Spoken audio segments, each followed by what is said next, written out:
സദ്യയിൽ എല്ലാവർക്കും ഒരേപോലെ ഇഷ്ടമുള്ള ഒന്നാണ് ശർക്കര വരട്ടി. അതെങ്ങനെയാണ് വീട്ടിൽ തയ്യാറാക്കി എടുക്കുന്നതെന്ന് നോക്കാം.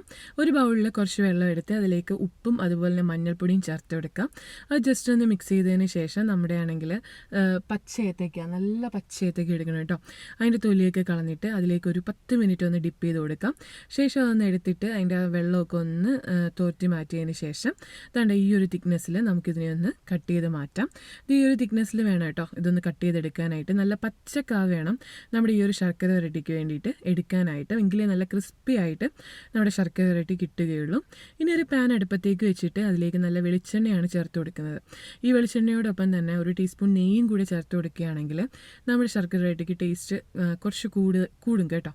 അപ്പോൾ നാണ്ടെ എണ്ണയാണെങ്കിൽ നല്ല പോലെ ചൂടായി വന്ന സമയത്ത് നമുക്ക് നമ്മുടെ നേന്ത്രക്കായകൾ ഇട്ട് കൊടുക്കാം.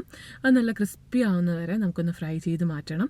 നമ്മുടെ ആ ഒരു തവി തട്ടിക്കുമ്പോൾ തന്നെ നല്ല കിലുകിലാ സൗണ്ട് കേൾക്കും. അതുവരെ നമുക്കൊന്ന് വറുത്തെടുക്കാം.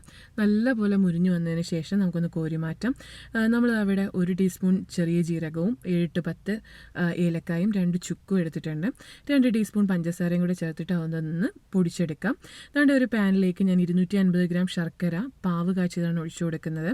ശർക്കര ഒരു ഒറ്റനൂൽ പരുവത്തിൽ കഴിഞ്ഞ് വരുന്ന സമയമാകുമ്പോഴത്തേക്കും നമ്മുടെ ഈ ക്രിസ്പി ആയിട്ടുള്ള ഒരു നേന്ത്രക്കായ ചേർത്ത് കൊടുക്കാം. ഇനി നല്ലപോലെ ഇളക്കി എല്ലായിടും ആ ഒരു ശർക്കര പാവ് എത്തുന്ന രീതിയിൽ നമുക്കൊന്ന് മിക്സ് ചെയ്ത് കൊടുക്കാം.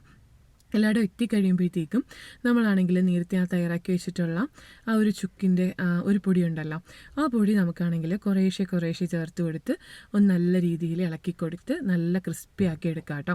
തീ സിമ്മിലിട്ടിട്ട് വേണം ഈ ഒരു പ്രോസസ്സ് ചെയ്യാനായിട്ട്. വളരെ പെട്ടെന്ന് നല്ല ടേസ്റ്റി ആയിട്ട് ക്രിസ്പി ആയിട്ട് നല്ല അടിപൊളി ശർക്കര വരട്ടി നമ്മുടെ വീട്ടിൽ തയ്യാറാക്കി എടുക്കാം. എന്തായാലും ഈ ഓണത്തിന് ഇതൊന്ന് ട്രൈ ചെയ്ത് നോക്കുമല്ലോ അല്ലേ.